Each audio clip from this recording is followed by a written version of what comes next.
Selamat sore semuanya. Kepada Pak Ridwan El Fauzi, Pak Acip Sutardi, dan Kak Mega. Saya Alden Safir Al Rashid dengan NIM 197244142. Kami dari kelompok 8 Pancasila dan kami sekarang lagi berada di TPAS Ciberem Wetan.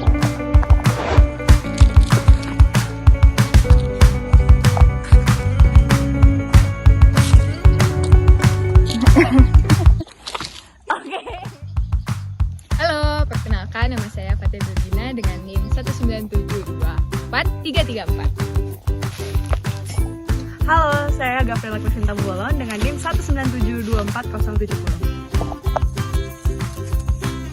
Halo, nama saya Priska Zikri Ekserani dengan NIM 1972444. Desa Ciberem telah menjadi pusat perhatian dalam pengelolaan sampah. Masalah yang kompleks ini mencakup tantangan lingkungan, kesehatan masyarakat, dan keterlibatan komunitas lokal. Di Ciberem, warga telah memulai beberapa inisiatif pengelolaan sampah. Sampah plastik seperti botol aqua dan kardus bekas dikumpulkan, diolah, dan dijual kembali ke masyarakat.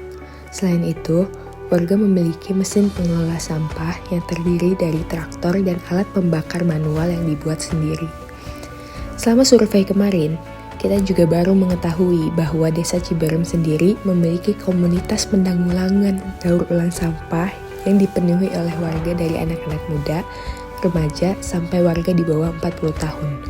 Komunitas ini bernama Bagi Bapung Reborn, dan disinilah mereka secara rutin mengolah sampah yang ada, terutama seperti sampah plastik untuk bisa menjadi produk daur ulang yang membantu mereka. Mereka sendiri juga mengelola sampah organik yang ada menjadi pupuk, kompos, dan mereka bisa melakukan itu juga dengan alat yang dibuat sendiri secara manual dan berkala sehingga bisa terus konsisten. Komunitas di desa ini telah belajar mengelola sampah secara mandiri dalam lingkup 1 RT. Mereka mendaur ulang sampah menjadi pot bunga dan batu bata. Namun, kegiatan ini sempat terhenti karena kekurangan material sampah dan keterlibatan anak-anak yang bekerja. Jadi, masalahnya kembali ada pada sumber daya pengelola manusianya yang tidak cukup untuk regenerasi. Selain itu, mereka juga banyak komunitas lainnya yang dibuat atas inisiatif dan rasa peduli mereka terhadap potensi dan keasrian dari lingkungan mereka, seperti Tampo Mas Bicara, Tampo Mas Boga Cerita, dan juga komunitas MPH, Masyarakat Peduli Api. Oleh karena itu, kami dari kelompok 8 ingin berupaya memberikan praktek pemberdayaan yang sekiranya bisa membangkitkan semangat kepada para warga. Kami juga ingin bisa memberikan workshop tentang bagaimana bisa membuat lebih banyak lagi kerajinan yang memungkinkan dari sampah-sampah yang ada di sekitar mereka. Kita akan menunjukkan banyaknya sampah di luar desa mereka yang sangat berpotensi untuk bisa dijual dan mendapatkan keuntungan kembali dengan penjualan yang ada. Instansi besar seperti Jarum juga sudah memberikan bantuan insentif, tapi tentunya untuk mengarahkan pergerakan yang besar juga memerlukan dorongan tenaga manusia dan bukan dari biaya saja.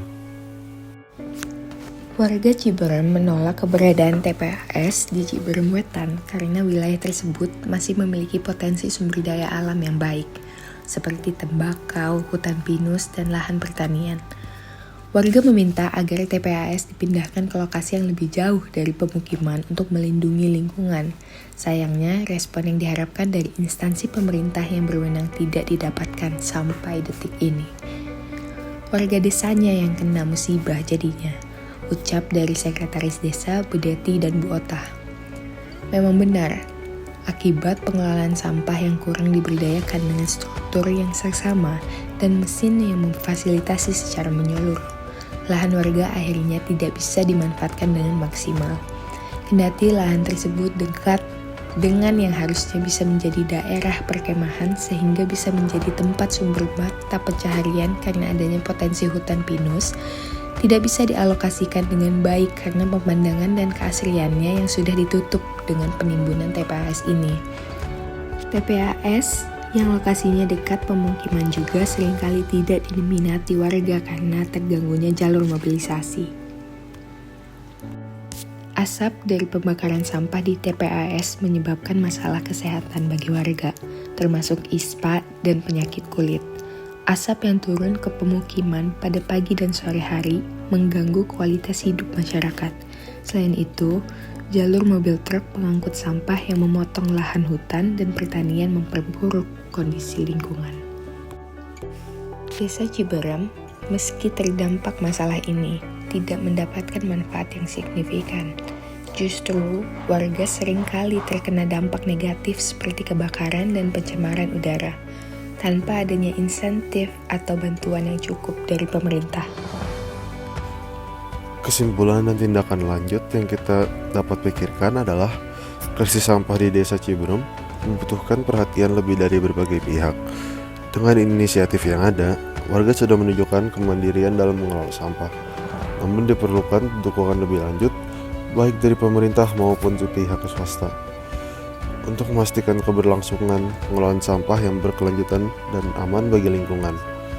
Demikian pemaparan mengenai pengelolaan sampah di Desa Ciberem dan upaya yang hendak kami lakukan untuk memberdayakan ekonomi warga sekitar. Terima kasih atas perhatiannya bagi yang sudah menonton. Belajar keras sampai kaya. Cakep. Masuk ITB jadi bangga. Cakep. Doi kamu aja disayang. Masa lingkungan kita enggak? Rugi dong.